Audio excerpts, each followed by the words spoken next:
जा तेरे को ते गलवा बाबा गोरे लगते हैं मेरा आंसू मत पोछ तान्या जा दूसरा का प्यार है मैं जबरदस्ती चाहा कि मैं पत्नी बना।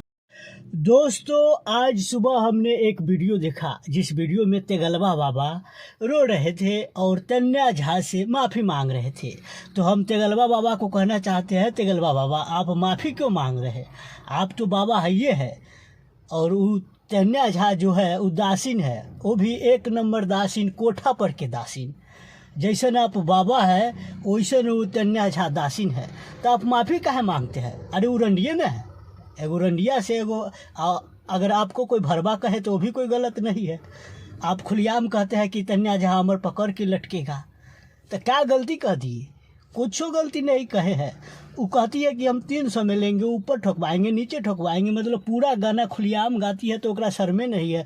तो आपको अगर प्यार हो गया, एक से बाज हो गए, तो क्या दिक्कत है? माफ़ी क्या चीज़ का? वो देवी घंटा की वो देवी है, जानते हैं क्या चीज़ का देवी है? जो मुजरा करता है, या चतुर्भुज स्थान समझ लीजिए, या जीटी रोड जानते हैं? जीटी रोड पर जो ठक्कम ठुकम करता है ना, वो जीटी रोड के वो देवी है, समझ रहे हैं ना?